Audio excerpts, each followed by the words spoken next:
Hare Krishna. Welcome to Class 8 of the Nectar of Devotion. Today we're going to look at chapters 12 and 13. It's great to be back with you after a short break for the month of Kartik. Hare. And let's hand it over to Kishore Gopi. Some kirtan.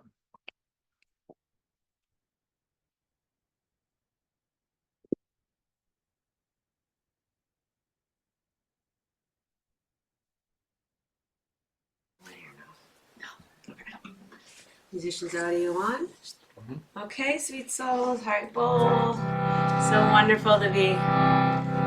We've gathered a lot this month, but to gather for Shastra class with Shami and Foss, really happy to have you back. He's jet lagged, but here. Let's take a deep breath in, clear away anything from the day, fill up. Open your mouth, exhale, let it go. Do that one more time. Inhale. Exhale, audible breath out. Our opening prayers. Inhale, fill up.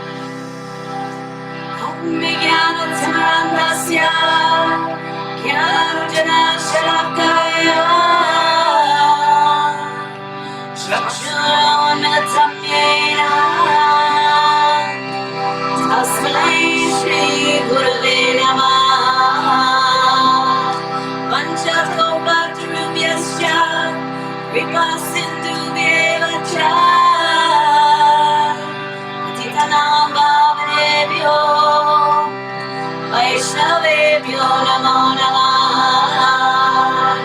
Jaya Shri Krishna Chaitanya Prabhu Nityananda Shri Advaita Gadadhara Shri Vasudeva Gaura Bhakta-vrinda. Hare Krishna Krishna Krishna Hare Hare Rama Rama Rama Hare Hare.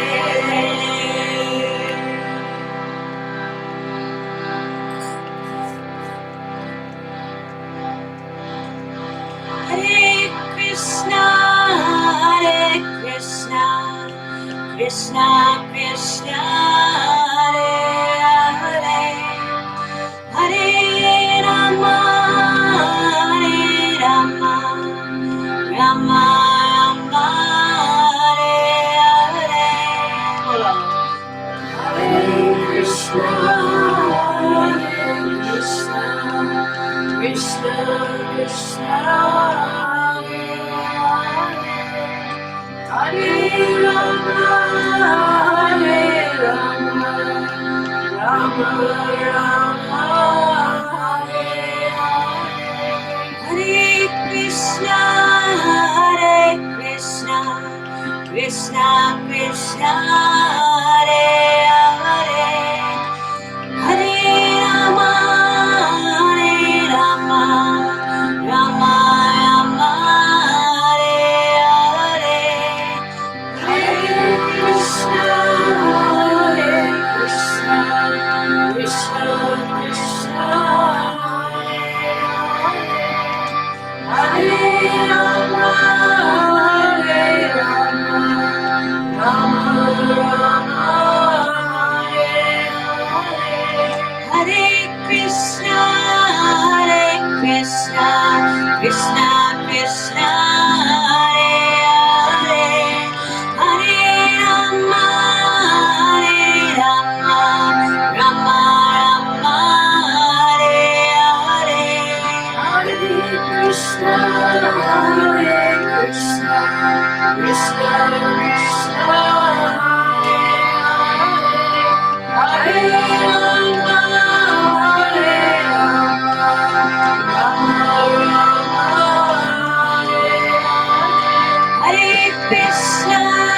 Hare Krishna Krishna Krishna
Om Gyanantimirantasya Gyananjanashrakaya Chakshurunmilitam Yena Tasmai Shri Gurave Namaha Japancha Kalpatarupyascha Kripasantubhya Cha Patitanam Pavanebhyo Vaishnavebhyo Namo Namaha Jai Shri Krishna Chaitanya Prabhu Nityananda Shri Advaita Gadadhara Srivasadi Gaura Bhakti Vrinda Hare Krishna Krishna Krishna Hare Hare Hare Rama Rama Rama Hare Hare Hare Krishna.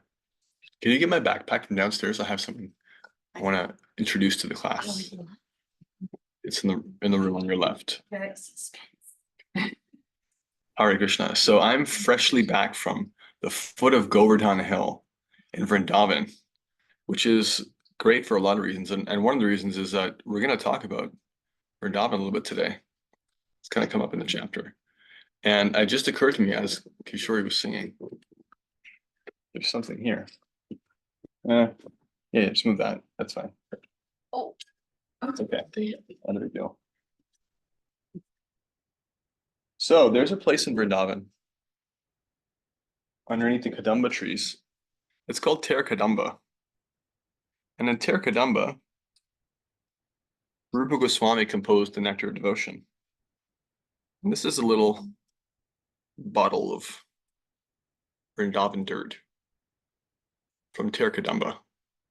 So when we were there, my Guru Maharaj and other devotees, we were thinking about and talking about, I'll just leave it over here, Rupa Goswami and how 500 years ago or 450 years ago, Rupa Goswami and his brother Sanatan Goswami, who were so educated and left the entire rat race to take shelter of Lord Chaitanya personally and receive instructions from him, how they became such powerful instruments in his mission. And Rupa Goswami had a very strong desire, because he got it from Lord Chaitanya, to share the principles of bhakti with everyone everywhere. And Rupa Goswami went to Vrindavan to do it. Because one of the instructions he got was to uncover the places of pastimes that Radha and Krishna and their associates had at that point 4,500 years ago, now 5,000 years ago in Vrindavan. And he did that. His nephew Jiva Goswami was really instrumental in establishing temples and making sure that there was trusts and wills in place and legal protection so the temples wouldn't just fall out of the hands of the devotees. And Rupa Goswami stayed and chanted and wrote. And in his heart was a strong desire to share these truths. So he wrote these books.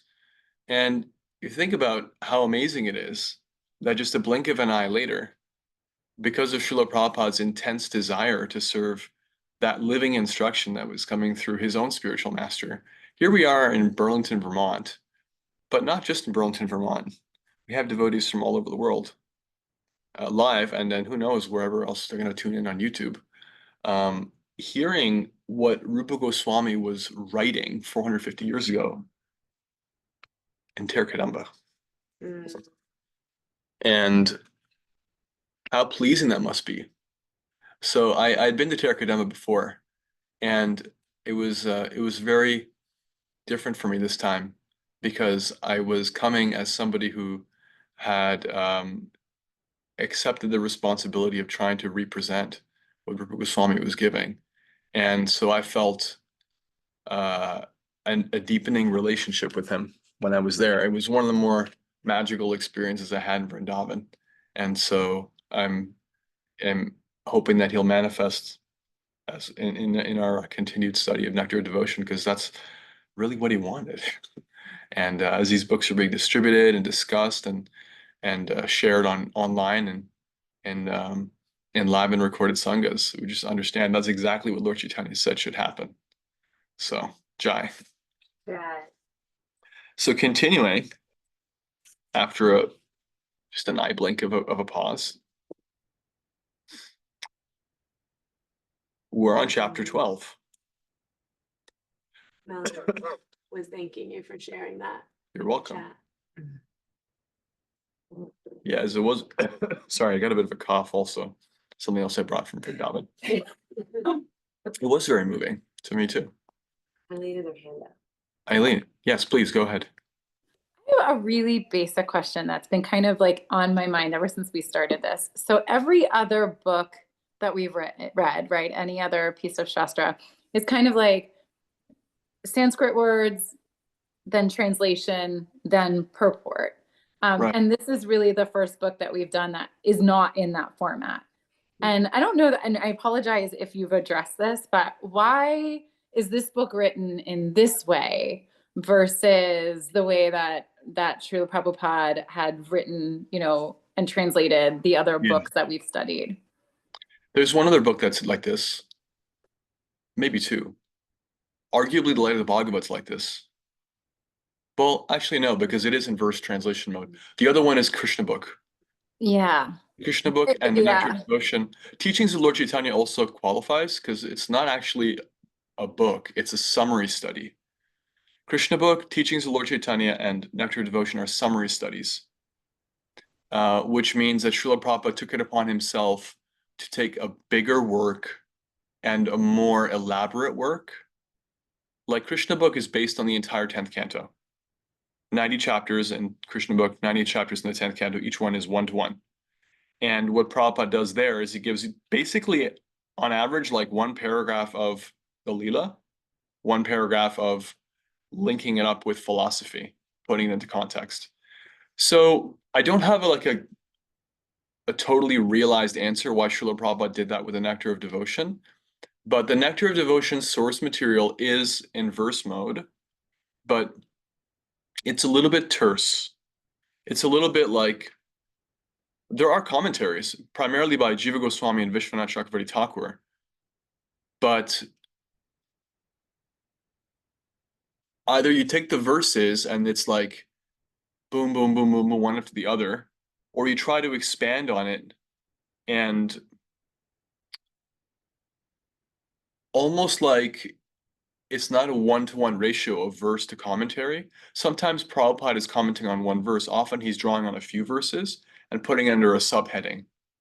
So it's an organizational choice. It was probably a choice around how best to present the flow of ideas, right? So there there is some relationship in terms of how the Nectar Devotion is organized in terms of there's the 4 different waves and there are different headings and subheadings, but Prabhupada also introduced his own subdivisions and kind of like organized it slightly differently. But basically everything in the Nectar of Devotion by Srila Prabhupada is from the Bhakti Rasamrita Sindhu, the source text. There's actually not that much so far, at least, of Prabhupada giving commentary. It's a lot of it is that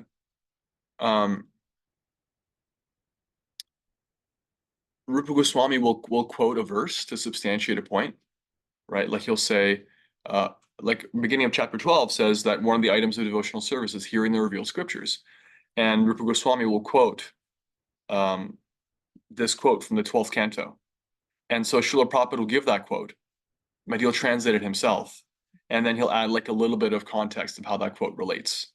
So it was just, yeah. I'll think about that and talk to others and see what they have to say. I think it has to do with perhaps the amount of time he had and also just the organization of it. But that's what he did. It's called a summary study. If you look at the Krishna book, it's the same kind of thing. That's how Siddhanta explained it to me too, Shamapress. Same thing. Yeah. Yeah, I just thought it was different in that, like, obviously the Krishna book is so Leela driven and so story driven and just kind of more, I feel like, of like a direct translation. This was kind of like, I actually didn't realize when we got into this that it was going to be such a guidebook, right? And so how it's set up and some of the ways he speaks about things, I was just curious how close to the original text some of it is, because he's made it very relatable. There was even a couple times I laughed, with some of the ways that he phrased things reading the last two chapters. And so it really even like piques my curiosity more to understand, okay, what, from the translation standpoint, when you're in the Bhagavad Gita, you're seeing exactly, word for word and verse for verse, like how it translates, and you see the clear separation of purport. And this is kind of like an interesting way to kind of bring the facts in along with some narrative. And I just thought it was an interesting way to kind of do this. So thank you for Yeah, some light on we're that. still waiting for a BBT published, like up to BBT standard, word for word publishing of the Bhakti Rasamrita Sindhu. That's in process, as far as I understand. There are there's a decent one out there. We have a copy of it here, I think. But and it's like 2 volumes, like two books, each about the same size as like a Bhagavad Gita. But it's not up to the standards of like BBT printing, which is really the best. Prabhupada's standards of the BBT were extremely high. So they're working on it. It is a little different. Yeah, it's a little different. It's a little less there's more technical detail available for those who go back to the source material.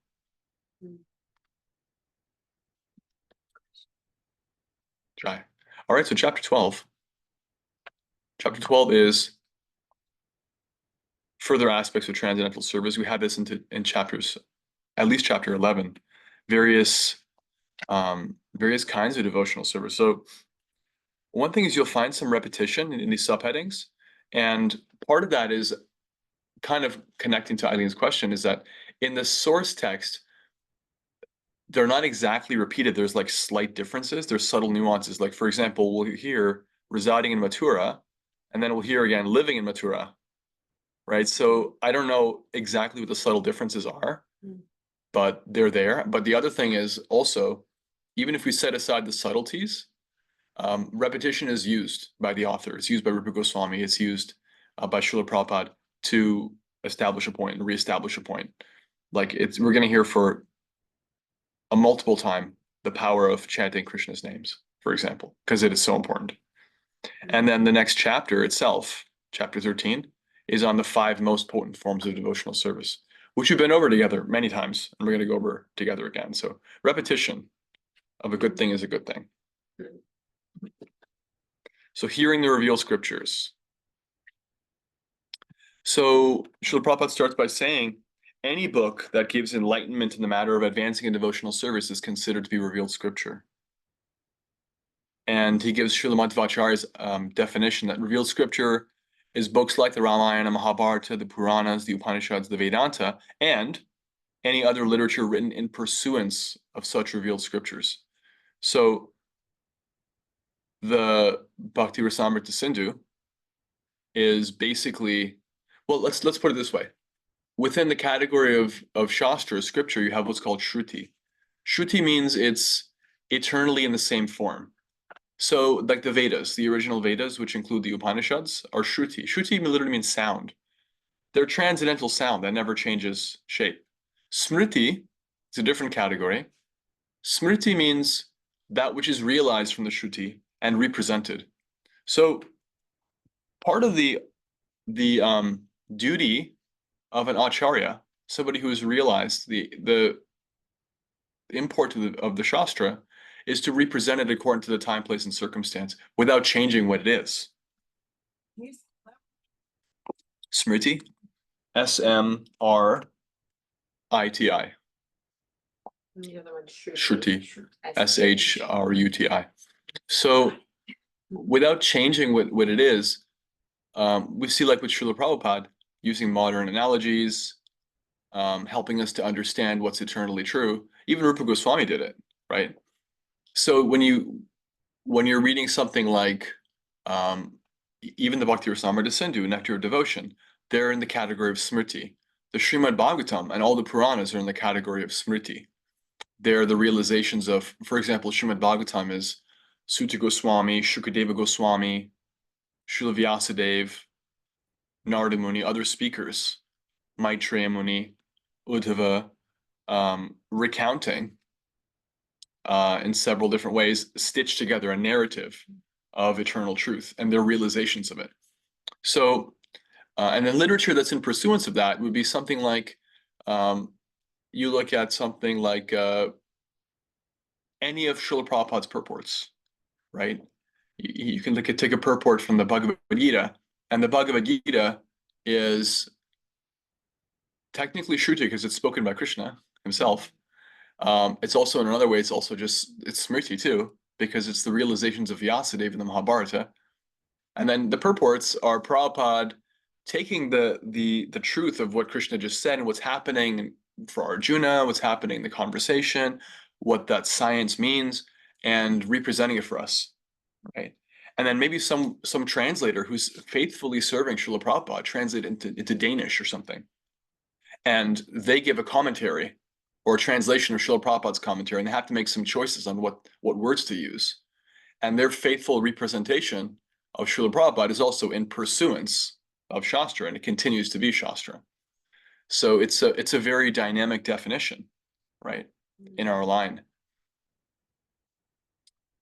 And the unifying aspect of it is that it's in relationship to establish Shastra. So it's not that it leaves room for whimsicality and speculation. Because of course, we find that historically what happens in any spiritual tradition is if you don't have a strong anchor to Shastra, if it's not protected, if the scriptures themselves are not kept from being changed and altered, if the Brahmins are not pure and presenting them in an unadulterated way, they're not being bought or sold, then in some way or other, you get some shift in meaning, and that becomes magnified generation after generation. Things become wishy-washy. So we're not into that. Spiritual telephone. Yeah, spiritual broken telephone. So we're not into that. But it is the responsibility of realized devotees to share their realizations on Shastra, and that's something that's also very potent. So on the power of hearing the real scriptures, Prabhupada quotes from Goswami, in the Skanda Purana, there is a statement, a person who is constantly engaged in reading literature, enunciating the cultivation of Vaishnava devotional service, is always glorious in human society, and certainly Lord Krishna becomes pleased with him. A person who very carefully keeps such literature at home and offers respectful obeisances to it becomes freed from all sinful reactions and ultimately becomes worshipable by the demigods. And there's a quote to Narada Muni, a person who writes Vaishnava literature and keeps such literature at home has Lord Narayana always residing in his house. Power of Shastra. And then residing in Mathura. This is one of the 5 most potent items too, comes up in this chapter. So there are many holy places, and they're holy because of their association with Krishna's pastimes and the pastimes of his devotees. And there's a way in which, although they're non-different, still, according to Lord Chaitanya, there's special consideration given to Vrindavan. Mathura means the Mathura district. Mathura district includes Mathura, where Krishna was born, Gokula, where he was born, and then Vrindavan.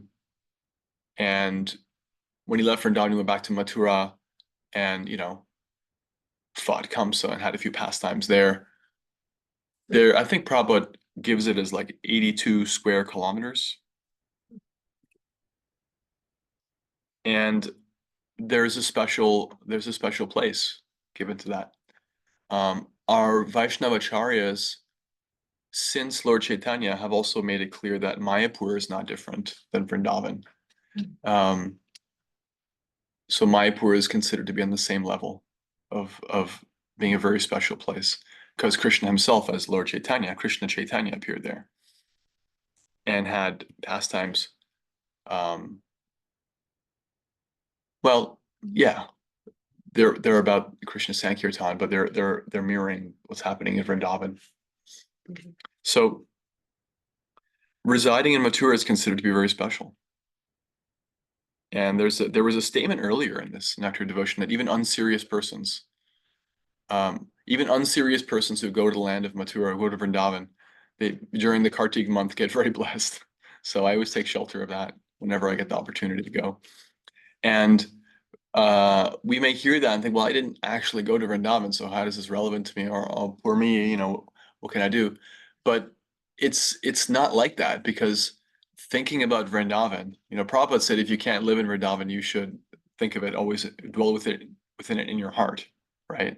And Srila Prabhupada was someone who was very interested in creating temples around the world and empowering people to establish the mood of devotional service of our line in that temple. And he wasn't just like telling the whole world, yeah, everyone just leave wherever you are and come to this particular place. It's certainly wonderful to go, and it's possible to experience Vrindavan where you are. I know when I landed, Kishore picked me up and we went to ISKCON of Montreal, which was nearby the airport. And I walked in and we walked in, took darshan, and I had for like 24 hours been on a plane and another plane and airports and places that were not very Vrindavan. And then, Montreal roads. And then I got to in front of Radha Manohar and I was like, yeah, Prabhupada's right. I said that then. I said, I feel like I'm in Vrindavan again. I told the devotees there, you're doing something really, really right, because whatever you're doing, if I feel like I'm in Vrindavan, and I would know because I just left. So congratulations. And that's in Montreal. And so it's available through Srila Prabhupada's program. In fact, as you read these subdivisions of devotional service, you can reflect on how Srila Prabhupada gave them to us in the morning program and in the culture that he wanted us to live. So establishing temples in the West and everywhere else in the world establishes Vrindavan. Prabhupada left Vrindavan so he can give it to all of us. So rendering service to devotees. This is interesting. Rendering service to devotees, not just associating with devotees, rendering service to devotees. So I'm going to share the screen for this one. Here's a nice quote.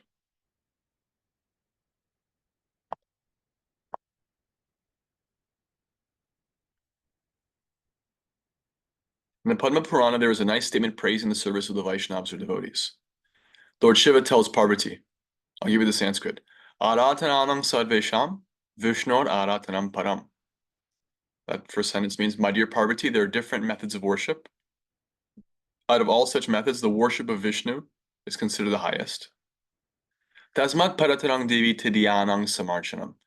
But even higher than the worship of the Lord, shocking, even higher than the worship of the Lord is the worship of the Lord's devotees.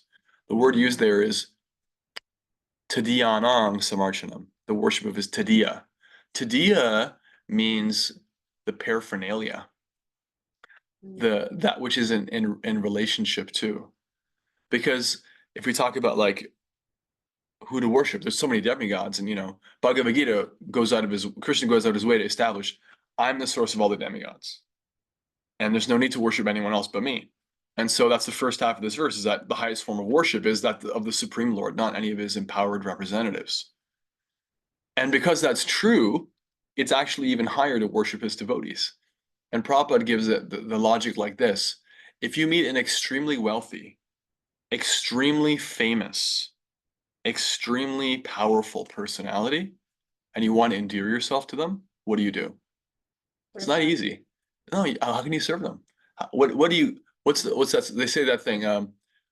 What do you get the person who has everything? They're already happy. How do you please them? You have to find who is dear to them. Prabhupada gives the example. If you see them walking their dog, then you compliment their dog, and you feed their dog, and you please their dog, and then they become pleased with you. So Prabhupada says, therefore, the Vaishnava is like the dog of Krishna. If you render some service to devotees, then the devotee becomes benefited. Krishna is very pleased by that. Because Krishna is always thinking how to serve his own devotees. That's what's in his heart. He wants to satisfy his devotees. And the more advanced the devotee is, the less interested they are in taking service from Krishna, the more interested they are in giving service to Krishna. So for him, he's kind of in a quandary because he wants to serve his devotee, but all they want to do is serve him. So if out of their mercy they receive some service from some other living entity, Krishna says, "Oh, you're serving my devotee. I got my eye on you. I like you." So serving the Lord's devotees, it's a really powerful thing. I'm gonna jump in. Can I jump in? Yes, jump in. First of all, welcome back. We miss you, and I know Thank you. Missed all of you. sorry. Forgot to say that, but I did. We did. We missed you a lot. It reminds me, like, I don't know why I always think, like, and especially tonight, like, you know, that when people run marathons and the people on the sidelines that are like throwing them water and those weird squirty things, like Sure. people that are keeping the other people going. And I kind of feel like that's what we do, sort of, in a way. For each other. Right. And I get it, and it makes sense to me, but that's what I picture. Yeah, there's a verse in the 11th canto that says that. I think it's the 11th canto. It came up in our readings that I don't know exactly where it is, otherwise I'd pull it up for you, but it talks about how the nature of devotees is that they're glorifying Krishna together, but they're also encouraging each other. And in this way, they're giving support and encouragement to not engage in material activities and to positively engage in spiritual activities. And that's super practical, super, super practical. And so that has a lot to do with like peer association. And that's definitely part of what's being talked about here. But in any sangha, whether we're associating with our peers or our juniors or our seniors, when we enter that sangha in a mood of service, then that's really what's being talked about here. So we're rendering service to devotees, is that we're actually worshiping the Lord by offering some benefit to his part and parcels, specifically his part and parcels that are very dear to him. Why are they very specifically dear to him? Because they're going out of their way to serve him. Everyone's part and parcel of Krishna. You know, everything is his energy, and the conscious living entities are all. So like you could say, well, isn't this just favoritism? Why would Krishna favor his devotees? But it's reciprocal. The devotees are going out of their way to try to serve Krishna. So Krishna gives himself to them accordingly. So finding the devotees and rendering service is a really powerful shortcut to spiritual success. And Prabhupada gives like just a slew of verses. In the first canto, 19th chapter, verse 33, there is no doubt about one's becoming freed from all sinful reactions to sinful activities after visiting a devotee or touching their lotus feet or giving them a sitting place. Even by remembering the activities of such a Vaishnava, one becomes purified, along with one's whole family. What then can be said of rendering direct service to him?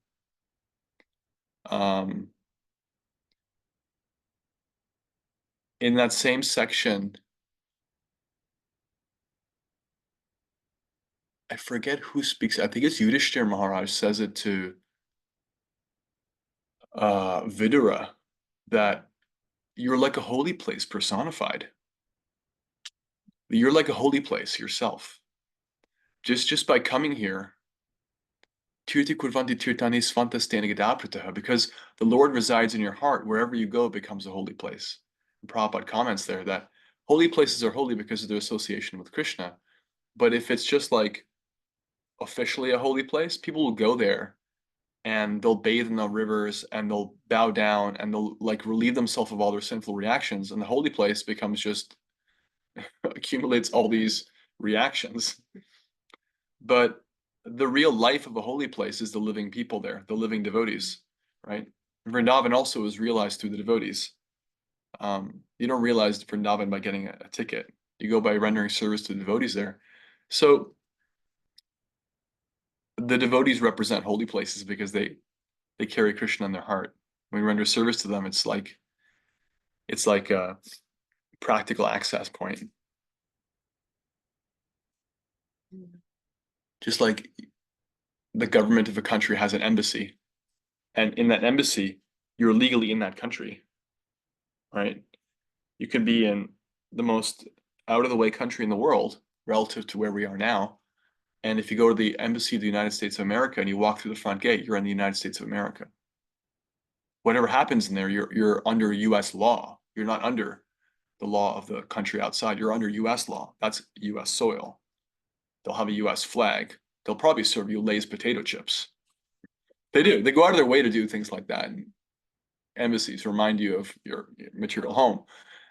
So devotees are like little embassies to Krishna. You know, Srila Prabhupada came and gave us all special connection with the spiritual world.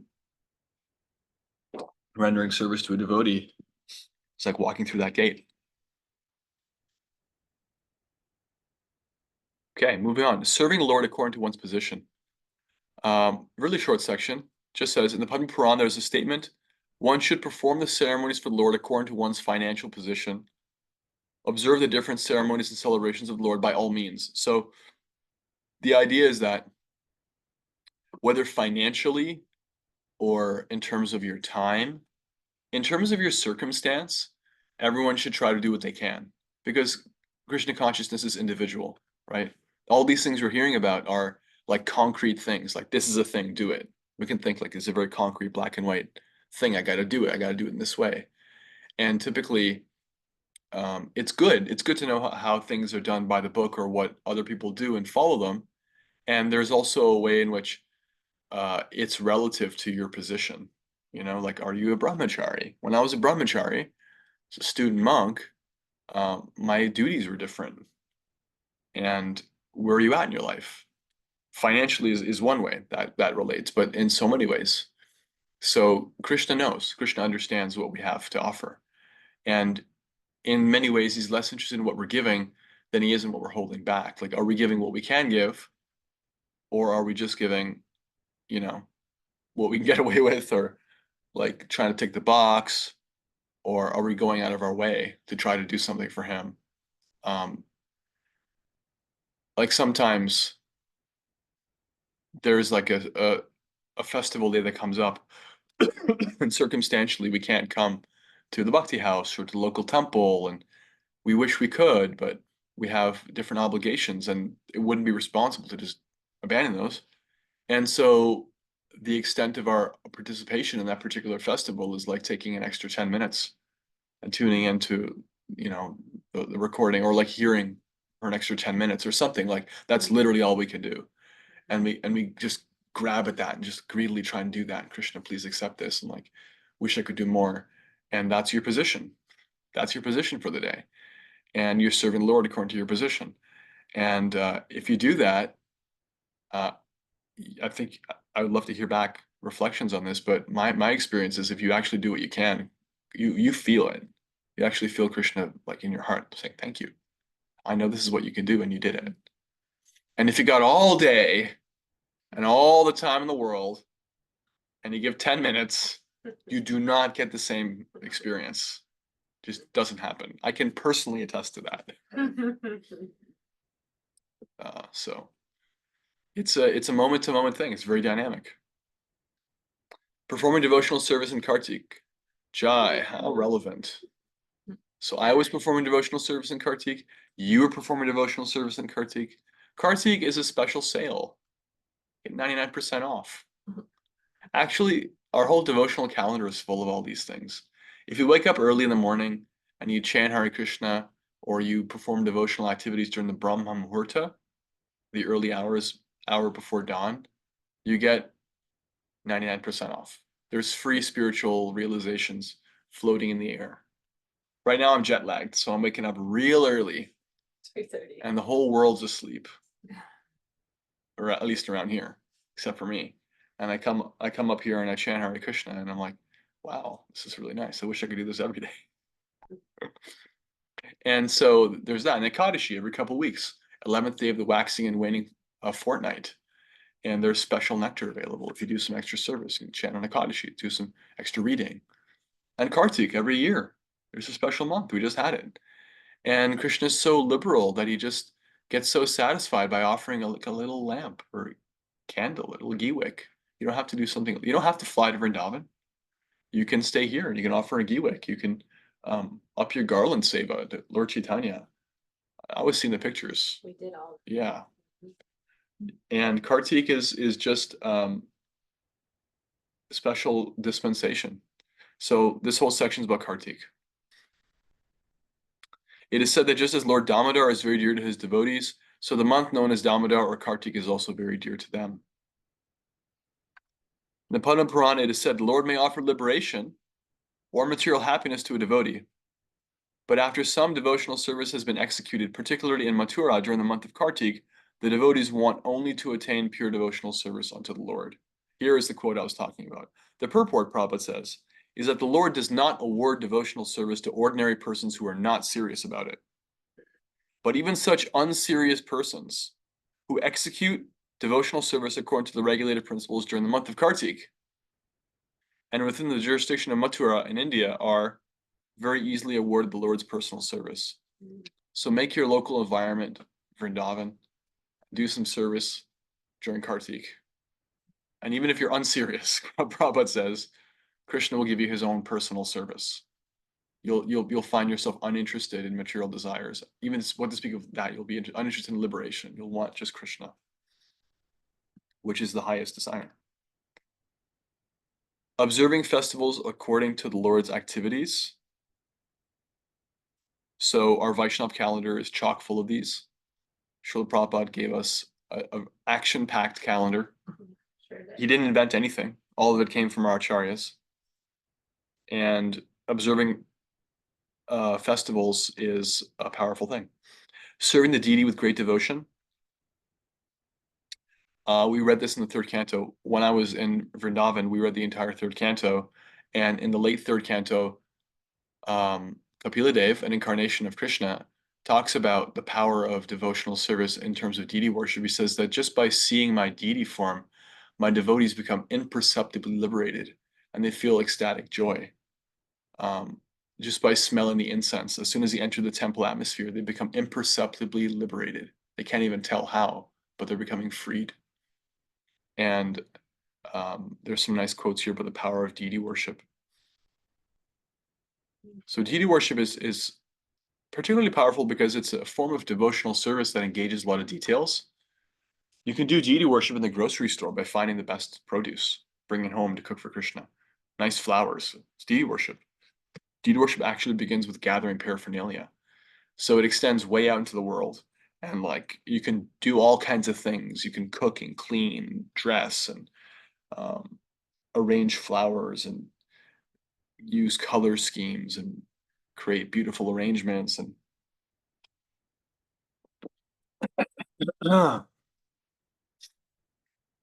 it's a very merciful form of devotional service. Recitation of Srimad Bhagavatam among devotees. This is kind of a 2-for-1. We know being with devotees is powerful. We know Bhagavatam is powerful. Now we're hearing recitation of Srimad Bhagavatam among devotees. This is repetition. Rupa Goswami is going out of his way to point out how extremely powerful it is because actually Lord Chaitanya really did this a lot himself. He would hear Bhagavatam. In fact, Lord Chaitanya was forbidden by Gadadhar Pandit from handling the Bhagavatam. In the days before the BBT mass printed the Srimad Bhagavatam, and you can get it any day you like, you had these things called Brahmins just writing out the Bhagavatam on banana leaves and like wrapping them up, and it took months of intense service from devoted Brahmins to carefully, without error, transcribe a Bhagavatam. And Lord Chaitanya would be put into such ecstasy hearing the Bhagavatam, he would cry, and he would cry so much he would smear the pages. So Gadadhar Pandit took it away from him, and he used to read to him, and he would read over and over and over again. Lord Chaitanya would overflow with ecstatic love. Especially, it's described hearing about Prahlad Maharaj, Dhruva Maharaj. So reciting Srimad Bhagavatam among devotees, which I got to experience the whole third canto, so I can affirm this is really powerful, is such an approved method of devotional service. Can anyone think how Srila Prabhupada gave this to us in our morning program? The Srimad Bhagavatam class? Srimad Bhagavatam class. It's a whole hour. You just get together and practically one verse a day. I did the math one time. I think if you do one verse a day, something like 45 years, you read the whole Srimad Bhagavatam. Of course, it's actually less because not every verse is a purport. Some verses are translated together, but you can gradually go through the whole Bhagavatam like that. And you read one verse, do the whole word for word, get into it, read Prabhupada's purport, hear the realizations, reflect back. And I lived in a temple for like 7 years, and I had the Srimad Bhagavatam every day, except when I was like visiting family. And it's really something. It's really something. It's actually my favorite part of the morning program, I think, just because of my nature. But just affirming that reciting, like actually just reading Srimad Bhagavatam, but also discussing Srimad Bhagavatam is really powerful. They're two separate but related things. You can just read, like we had the Bhagavad Gita. We read the whole Bhagavad Gita. We didn't actually. Coming up on Wednesday, December 13th. December 13th. Be there or be square. 6:15 to 8:45 right here. 6:15, 8:45. We're gonna have our second iteration of Moksha Ekadashi, Bhagavad Gita's appearance day. And we don't do any commentary, we just read it. And if your mind is like, I don't think I can handle that, don't worry. You can. Everybody thinks that. I think that every year. And every year, without fail, at the end, I'm like, I gotta do this every day. This is so good. It's just so purifying. You're just actually with Krishna. You feel so at home, right? And so that's recitation. And discussion is you have a little recitation and you pause and you reflect. And you give some realizations and you connect the dots. Maybe you pull a different book off the shelf and you're like, and that's also different but also powerful. So when you do that, even alone, it's powerful. When you do it with devotees, it's ultra powerful. So I was just with His Grace Vaisheshika Prabhu, who has just practically infinite taste for Shastra. And by his taste, we were all elevated to the level of reading for 5 hours a day. So we got through the whole Bhagavatam in less than a month. And For Canto 3. Canto 3, yeah. And so that Sangha and the reciting and discussion of Bhagavatam really made the whole Kartik for all of us. There was like maybe 30 devotees in and out for the whole month. So Prabhupada gives this example. And we do a little version of that with our Friday morning program. We do. Every Friday we take one verse and we find the nectar in it. And everyone has such wonderful realizations to share. Yeah. Prabhupada talks about this here. He says, a tree is honored. So here, the Bhagavatam is considered to be the ripened fruit of the desire tree of the Vedas. A tree is honored by the production of its fruit. For example, a mango tree is very valuable because it produces the king of all fruits, the mango. Prabhupada says the mango is the king of fruits. When the mango fruit becomes ripened, it is the greatest gift of that tree. And Srimad Bhagavatam is similarly the ripened fruit of the Vedic tree. So there's a phenomenon where it's said that if a parrot punctures a fruit, it actually becomes sweeter. And the word for parrot is shuka. So Prabhupada says, as ripened fruit becomes more relishable when first touched by the beak of a parrot or shuka, the Bhagavatam is more relishable by being delivered through the transcendental mouth of Shukadev Goswami. So Shukadev Goswami is giving his realizations in the Bhagavatam. So we're already hearing, actually Bhagavatam itself is arranged as a series of conversations where devotees are relishing talking about Krishna and his devotees. So the Bhagavatam is actually one giant Bhagavatam class, in a way. And so when we're talking about Bhagavatam, it's an extension of the Bhagavatam. Yes. About how long, like from the first chapter, the first canto, to the last chapter, the last canto, like how long? How many verses? Or like, was it 7 days? It was 7 days of recitation by Shukadev to Parikshit, yes. 7 days, yeah. Yeah, and it's doable. Just the verses, it is doable. Wow. I've not done it, but So it's 24/7. I guess, yeah, it's 18,000 verses. Someone could do the math. Anyway. Next year. But we take it with Prabhupada's purports to really kind of put things in context for us. Yeah. So just bring out that with the association, it brings out the flavor. Prabhupada continues, Bhagavatam should be received in disciplic succession without any breakage. When a ripened fruit comes from the upper part of a tree onto the ground, by the process of being handed down, from a higher branch to a lower branch by persons in the tree, the fruit does not break, right? If you have a fruit at the top of a tree, if you just drop it, it'll disintegrate. So parampara, Prabhupada says, the parampara system, parampara literally means one after the other. Parampara means somebody receiving from above what their teacher has given them very carefully, without changing it, without crushing it, without losing it, without stealing anything, handing it down, right? But because it's spiritual, you can't do that without gaining something yourself. But in the material example, you give it away, it's gone. But you get the Bhagavatam, you get the Bhagavatam, it's yours. You hand it off to someone else, now it's theirs too. It's like a candle lighting other candles. So parampara means it's like this highest truth is being carefully handed down. And so we're at the bottom. Anybody can walk in and like put their hands out again. Can I get some? A little more, please. Please, sir, may I have some more? And you get some special nectar right from the top. One after the other, parampara, handed down. You get the ripened fruit of the Bhagavatam. And that happens when devotees get together and discuss. More repetition. The next section is associating with advanced devotees. So associating with devotees is powerful. Associating with advanced devotees, even more powerful, meaning that they're particularly dedicated to Krishna, particularly free from material desires. Chanting the holy name of the Lord. It's the Yuga Dharma. It's one of the 5 most important things we can do. It's the one thing we vow to do in this movement. It's what Lord Chaitanya wanted to give every town and village. It's what he did all day. It's what he considers to be the most powerful source of devotional service. It's completely potent. It's portable. It's free. Costs nothing. Doesn't require any paraphernalia. It's Krishna himself. What can I say? That's why we're called the Hare Krishnas. And when you said that it's the one thing we vow to do. So if and when you were to take initiation, you list 4 things that you vow not to do, and the only thing you vow to do is chant 16 rounds every day. And there's literally dozens of verses in the Bhagavatam establishing the importance of chanting Hare Krishna or Krishna's names. Just so many, so many.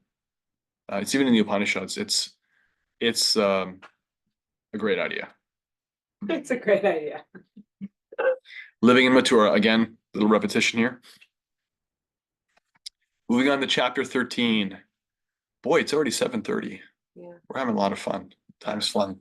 Let's have some quick reflections, and then we'll go to chapter 13. Anything that stood out so far?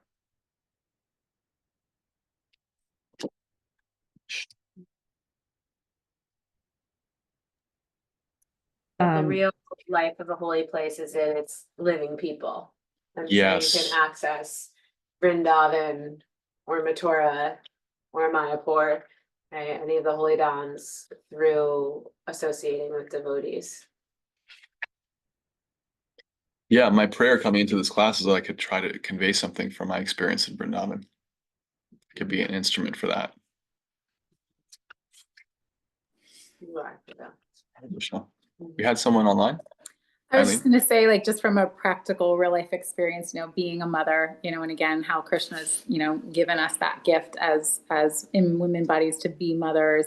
And that's the closest thing, right, to unconditional love we can probably get to. I thought about, in honoring other devotees, it's like, Christmas time is coming. And for me, it made me infinitely more happy to see people give gifts to my son and see his pleasure and his excitement and his happiness than it would be for me to receive anything. So it's kind of just, again, just kind of vibing off of that view, like making it personal. It's like, yeah, if you wanted to make me happy, treat my son with love and respect and shower gifts on him, not me, that'll make me really happy. And so I guess it's kind of like a similar. Totally. And I can't imagine anything more precarious for somebody than getting in the way between a mother and their child. Like in the wild, that's the worst thing you could do.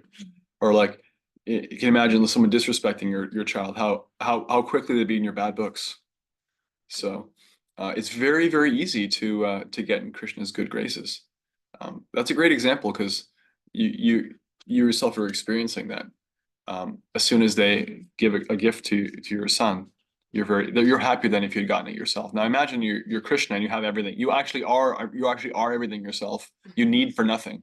You're the complete whole. So it's impossible to give something to you that's outside of what you already are. But still, because of his nature, he's so pleased to see his devotees served. Thank you. Great reflection. Any other reflections? I was going to share that I really appreciated that section about serving the Lord according to one's position. And you said, are we giving what we can give? And that prayer essentially of Krishna, please accept this. It is all I can give in this moment. That really, really spoke to me. That is really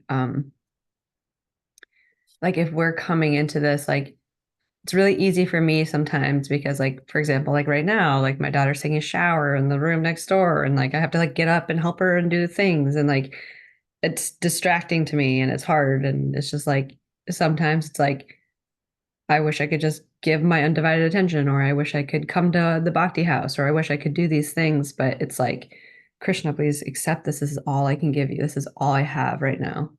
And that's just such a really important reminder. It can make me tear up to hear that. And I really appreciate that. It's really important. Yeah, it's really important. It also goes hand in hand with prayer that we're doing what we can, but we're also asking for more service. Spiritual greed.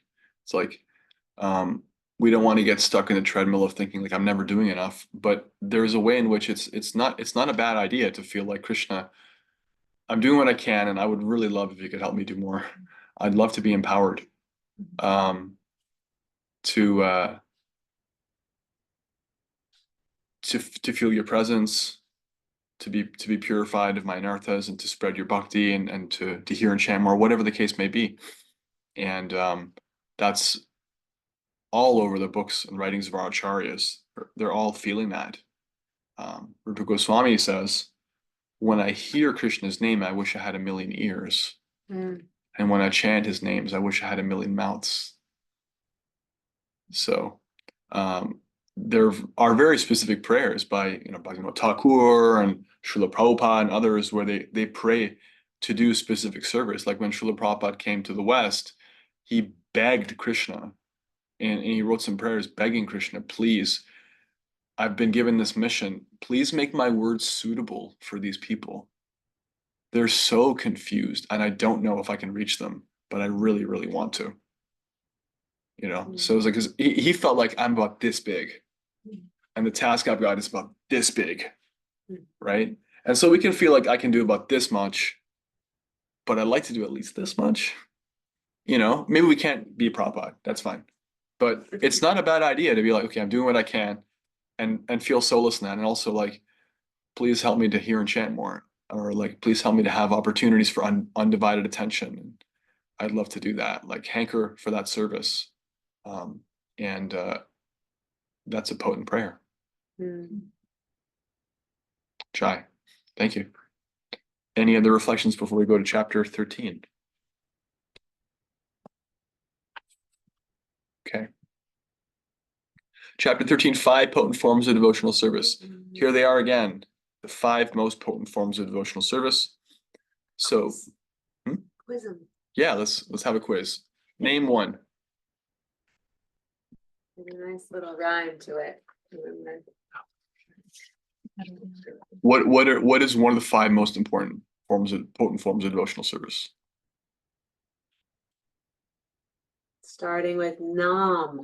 Okay. Chanting the holy names. Yeah. Chanting the holy names. There you go. Another one. Anyone but Kishori. Reside in the holy dhams. Reside in the holy dhams. Great. Now.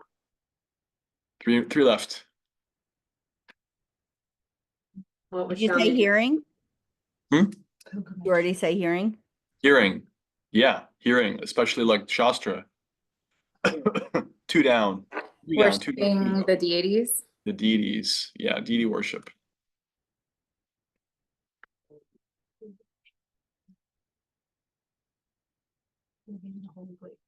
We had that, yeah. That's the Dom. Yeah. Yeah. The holy place. The devotees. Serving the devotees. Yep. Remember the little Nam Dam Bhagavatam, devotees and deities. Nice way to remember it. Srila Prabhupada writes, 5 kinds of devotional service, namely residing in Mathura, worshiping the deity, reciting Srimad Bhagavatam, serving a devotee, and chanting the Hare Krishna, are so potent that a small attachment to any one of these 5 items can arouse devotional ecstasy, even in a neophyte. So, on deity worship, Srila Prabhupada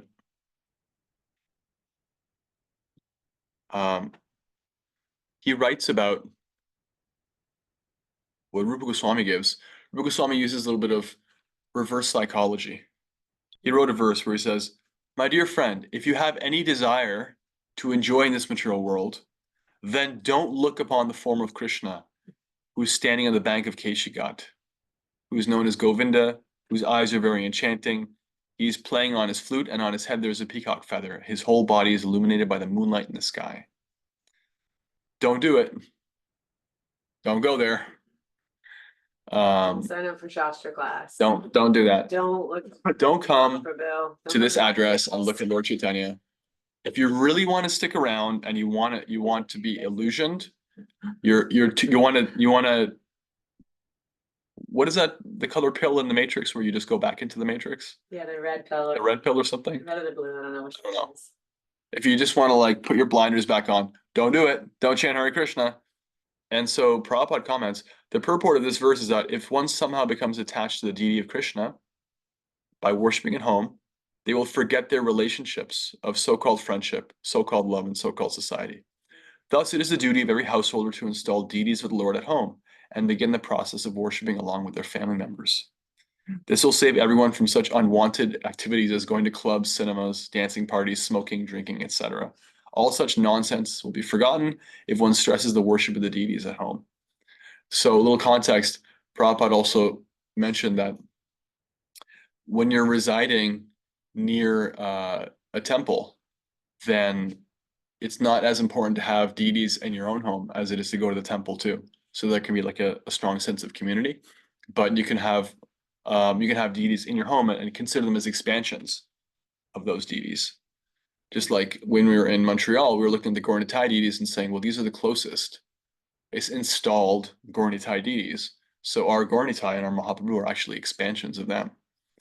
And it's nice to go there and be recharged by that very high level of service.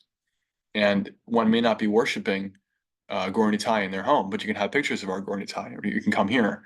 And that's the same thing, is that this is the way that this is how deity worship enchants you, saves you from the so-called friendship, so-called love, so-called society, and all the drama that goes with it.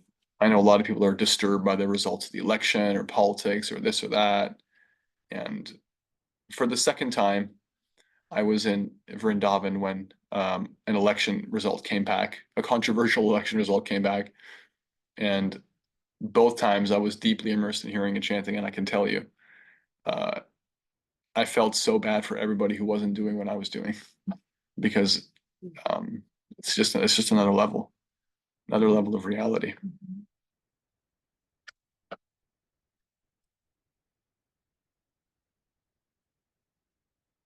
So this chapter really focuses on these 5 things.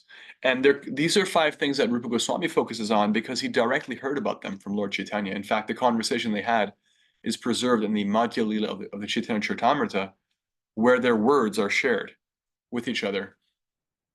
And in that section, Mahaprabhu himself says that even a little bit of attachment, even unknowingly, to any of these 5 can give all perfection. That's how potent they are. So that's why they're focused on again and again. After so many times of us hearing about them, they're getting their own chapter here in chapter 13. And so a little bit more about these 5 items, just a little bit of detail. When it comes to living in a holy place or realizing Vrindavan, there's a number of factors that go into that. One of them is the descriptions of Shastra, right? We read Krishna book, we hear about Vrindavan, we hear about Krishna. we can see this artwork that Srila Prabhupada commissioned and specifically had us um, it specifically had like put into his books that they're like in line with parampara. This is what the Shastra is saying about Vrindavan. That's one. Another one is sensory perception. Like I was just in Govardhan and I would see and I would experience. And the other is devotional realization, right? By practice of devotion, by sincere service. And all of these together create a realization of the Dham. Another thing is when it comes to, What was yes, the first one? Did you say read about it in Shastra? Shastra, yeah, hearing.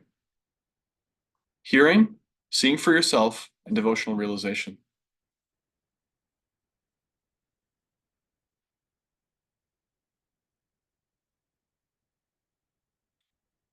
So, I'm sorry, one more time. Sure. Those are the three things that allow us to access these five potent forms. So and this is specifically in relationship to living in a holy place. to living in a holy place. This is how a holy place manifests.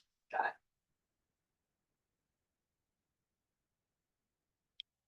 Now, about associating with devotees, something very interesting and potent in the original Sanskrit. If you go back to the Bhakti Rasamrita, in the original source text, in talking about associating with devotees, Rupa Goswami uses the term svajatiya and also the term snigdasya. Svajatiya and snigdha, svajatiya means basically like-minded. Svajati means they're your people, literally. They're like your clan. Associating with devotees is very powerful when it's done in a way where you realize, while maintaining respect for all devotees, that here are some specific devotees that I actually can vibe with, right? I can get along with them. I can appreciate them. We have the same mood. We have the same priorities, right? Like, for example,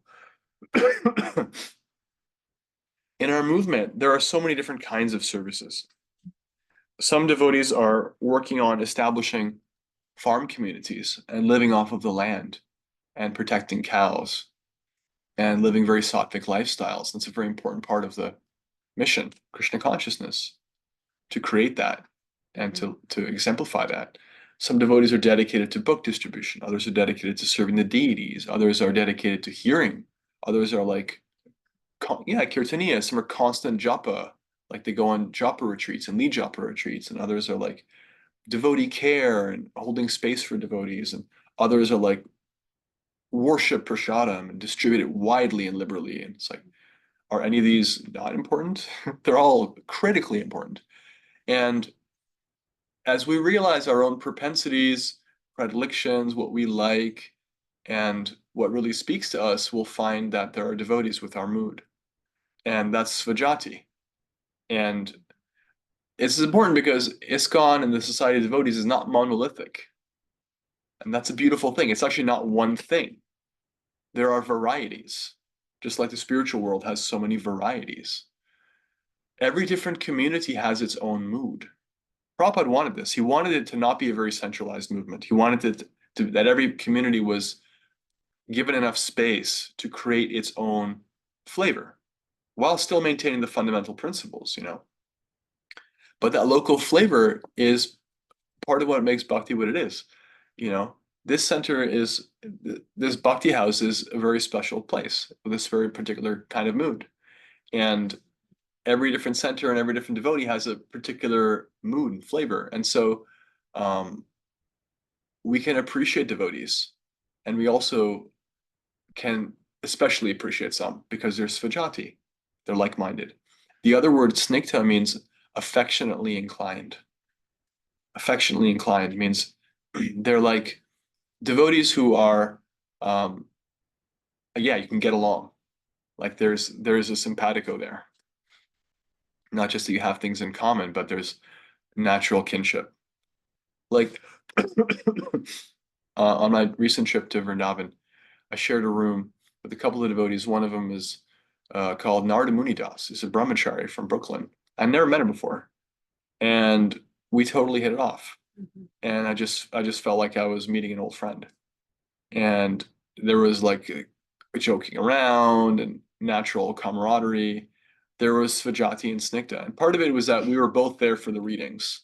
We both wanted to be there to hear Srimad Bhagavatam. So that kind of pre-selects a certain population. And part of it was just like, people are people and they're different. And we just kind of really hit it off. And I consider him like a friend now. So there's different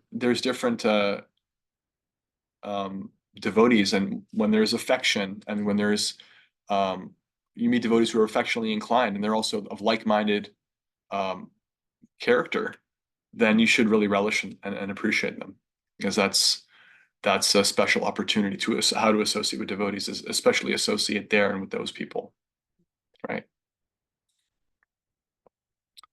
So that's one of the answers to, if anyone ever has any questions, or like, how do I understand like the controversies or the varieties in our movement? It's like, well, because people are people, there's always going to be differences. Some people are very conservative, some very liberal, some are very this, some very that. Some are quiet, some are very extravagant and extroverted, and that's always going to be the case. And to try to stamp that out or homogenize it is actually not what we're about. That's not what Krishna consciousness is. Krishna consciousness is leading toward a spiritual world with infinite variety, not a Mayavadi Om Shanti oneness with artificial, we're all in the same, thing. There's no difference. Krishna's enjoying all kinds of varieties. So we should appreciate, even if we have to appreciate from a distance, that's okay. If you have to be like, you know what? I'm really glad they're doing what they're doing. Not for me. I appreciate them from a distance. That's totally bona fide. Appreciate all the devotees, and especially appreciate those who you can get along with and they're like-minded and affectionately inclined, because you'll get a lot, you'll grow a lot there. Let me ask you a question on that. I asked Absolutely. another teacher, and I still don't know how to exactly frame the question, so this may come out a little jumbled. But so at the heart of everything, like not the Mayavadi philosophy, we merge into one, we're all the same. Like I get that is like 100%. I get that. But also we are all spirit souls. We are all part and parcel of Krishna, and in that way, we're all identical. So I always grappled with why is Krishna given, different people, different talents and such individuality, when that's not what this is about. It's about being the spirit soul in the heart of, everything is not that we merge into the same, but that we are all the same when it comes down to what we really are. So I always struggle with kind of understanding that multifaceted, beautiful world that Krishna's created, that obviously is not even a fraction of the spiritual world, but here is this, but also we're not that. So I struggle with understanding why do we celebrate, being really great at, cooking for Krishna versus singing for Krishna versus because we're all, it's not, how do we marry diversity with the singular nature of who we are? Yeah, the connecting point is that it's the dedication that we're celebrating, the dedication to Krishna. Someone dedicating himself completely to Krishna is what manifests their particular gift. And everyone has a gift. Make no mistake about that. Everyone has gifts. They manifest as you become purified. I've used this example many times because people, I don't ask for it, but people appreciate my classes. They praise them, and I tell them, I didn't even know I like to teach. I didn't even know that I was good at it. I didn't even know that I should do it for most of my life. And for the first couple of years of practicing bhakti, I didn't know that. I had to chant Hare Krishna for a significant amount of time until I realized I'm kind of addicted to talking about Krishna and I want to do it all the time. That's the closest I have to a devotional desire. Along with all the millions of material desires I have in my mind, I have that. So how do I engage that? And with the help of my guides and gurus, I'm doing it. And that's great because that's a devotional desire. And how it manifests isn't as important. But if someone's really drawn to that, they can particularly appreciate me. That's cool. Or not. They can appreciate me from a distance. Doesn't matter. But the point is, just seeing anyone serve Krishna, you're seeing a part and parcel of Krishna choose him and dedicate themselves to him. That's the oneness, is the intentionality, right? And all living beings are part and parcel of the Supreme Lord. They're all conscious. They're all sentient. They all feel. Beginning of Bhagavad Gita, chapter 2, Krishna talks about the nature of the soul can't be destroyed. Doesn't have a beginning, doesn't have an end. It experiences. It is consciousness. It can know, right? Sentient comes from Latin sentire, to feel. We're experiencers. So we all have that in common. And yet, we're feeling in different ways according to our karma and the material level, but also spiritually, at the perfectional stage, devotees are feeling Krishna in different ways. Every devotee has a very particular realization of him because he's infinite and we're not. So everyone has a particular angle on him. And if you're smart, that means you try to collect devotees and get their angle, because you can get a taste of Krishna you would never get otherwise. So what I said about me goes for everybody. I just talk about me because I personally find it hilarious that I didn't know I should teach. It's like the world's most obvious thing about me now. So keep chanting, and your nature will come out, even if it's just your material nature, and you'll learn how to use it in Krishna's service, and that will blossom into a service. That's your service, right? And that's a glorious thing, full stop, for anybody. And it's not about like, yeah, their kirtans are so great, so like they must be a great devotee. It's beyond surface level. It's like, if somebody's dedicated to serving Krishna, we should learn the art of recognizing people's dedication rather than their technical acumen. That's a subtle thing. That's a broader discussion, because there are some amazing intellects who are not devotees. We don't particularly care about that. There are amazing musicians who are not devotees, and we wish they would take to Krishna consciousness. In fact, when Lord Chaitanya was a young man, he was such a rascal. He was so bright, but he was always, teasing and pranking on the Brahmins. And it's described in the Chaitanya Bhagavat that the devotees in Navadvip thought, this Nimai, this Vishwambhar, he's so beautiful, so smart, such a rascal. If only he would take to bhakti, it would be so good. And of course he did. And that's Lord Chaitanya's way of demonstrating that we come to bhakti through the blessings of the devotees. But it's the application of whatever you have in Krishna's service that creates some devotional offering. Does that make sense? Does that help?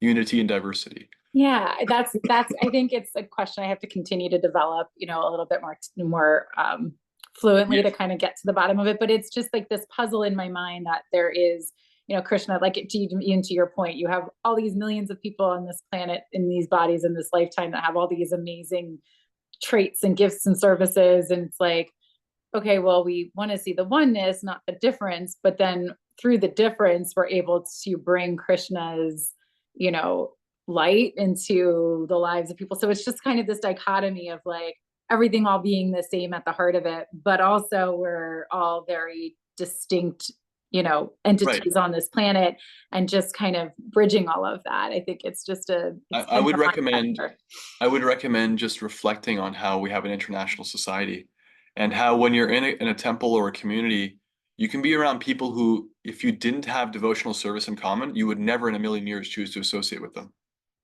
And yet you feel so close to them because you're serving Krishna together. Your material modes of nature do not sync up, but because you're serving Krishna together, they're like family for you, right? I've experienced that very, very deeply. It's like right now you can buy a ticket and go to South Africa and go to ISKCON of Durban and walk in the front. I've never been there, but I've heard good things. You can walk in the front door, and I promise you, you will experience Prabhupada's family there. I promise you that. In fact, when apartheid was happening in South Africa, the devotees said, come to our temple. We want to show you. Black, white, everybody, the Dutch, the Europeans, the locals. This is our movement. Everybody's here. Look how they're getting along. Understand that this is because Krishna is in the middle, in a country that was being like torn apart. We didn't know the first thing about unity because everyone was at each other's throat. The devotees were like devotees, blissfully serving together because they're not seeing the body. They're not dealing with that. They're actually operating at the level of oneness, only possible because Krishna is in the middle.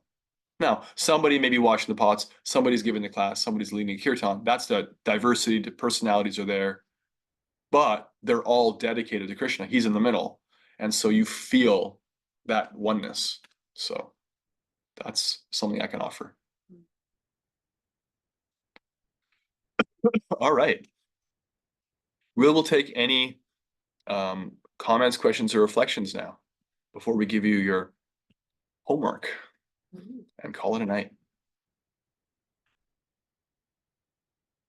Anything that stood out that you want to reflect back? Any questions? I saw you all writing reams of notes. Please share something with me.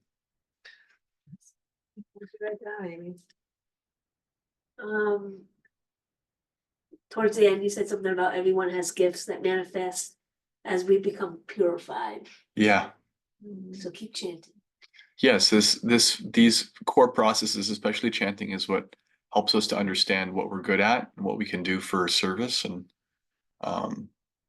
that lets us stick it out for the long haul. Because we're always going to chant, and in order to do that, it's useful to be able to understand what our nature is, so we can work with it and not against it.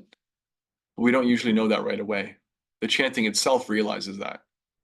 And so for the long haul, it's nice to work with the flow rather than trying to swim against the current, right? So it's nice to know, like, if you said, Shami Pras, you're going to go work on a farm for the rest of your life, I'd be like, I mean, I can do that for Krishna, but really, this is not my nature, right? So I'm not so surrendered, unfortunately.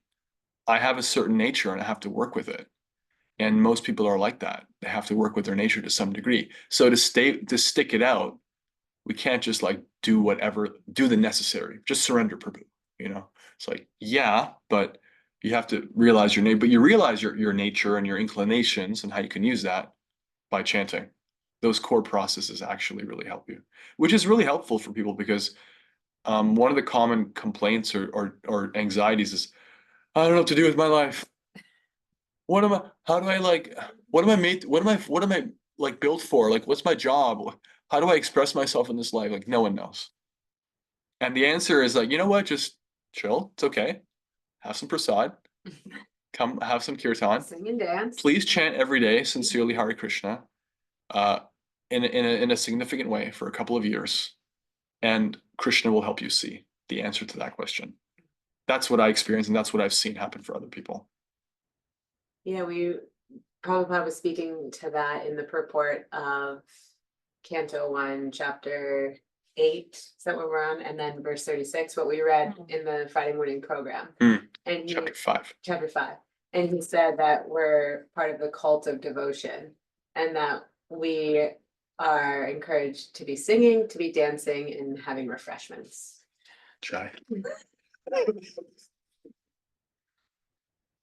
Yeah, any other reflections before we wrap it up? I find it's always interesting, to receive things or come into a class and you never know what's going to come up. But right before class, I was telling Amy and Kishore, I think I'm having an identity crisis. And I think that, and I've been asking, like, help me. I don't know, give me a sign.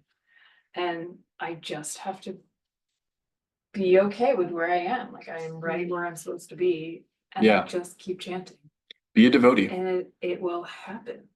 Like, I didn't know I was like watering plants. I've always watered plants, but I didn't realize that it was something that Gardening. It's great. You didn't know. I love gardening. I know you could teach and I could garden. I'll be the farmer. Very important. It's very important. Yeah. Yeah. But it's true. Thanks, Vishnu. Thank you, Yeah. Ramya. Just be a devotee and Krishna will manifest everything. Jai. Anything else before I give you your transcendental assignments? Okay, so for this week, I really like this point of Snigdha and Sujatiya, like-minded and affectionately inclined association. So please reflect what that means for you. What does it mean for association of devotees to be like-minded and affectionately inclined? How have you experienced that? How has it nourished you? What happened? What comes to mind when you hear that? This is personalism at its finest. Because actually, we're supposed to appreciate all devotees, even ones who are not of good character. Somebody who's like performed even heinous activities, but they're sincerely practicing bhakti, we appreciate them from a distance. And one who's not up to the standard, we can appreciate them from a distance. But you're supposed to appreciate them. But personalism means that we don't pick friends and enemies. We don't create like that's material consciousness. We don't create black and white, us and them mentality. But we do appreciate where there's like-minded and affectionately inclined association. So what does that mean to you? Because I know we've all experienced that to some degree. That's why we're here, really. Right. Jai. All right. Reading chapters 12 and 13. 12 and 13. And share one thing. Srila Prabhupada ki jai. Jai. Sri Rupa Goswami ki jai. Jai. Burlington Bhakti Sangha and beyond ki jai. Hare Krishna, Krishna Krishna, Hare Hare. Hare Ram, Hare Ram, Ram Hare Hare. Hare Krishna. Thanks, everyone. Thank you. Logical to be shared, possible to be Paritanam Bhavane Pyo Vaishnava Pyo Namaha. Krishna. Shamar Cross Key. Or Bhakti Vrinda ki jai. Hare Krishna, everybody. Haribol, have a beautiful night. My team made it too.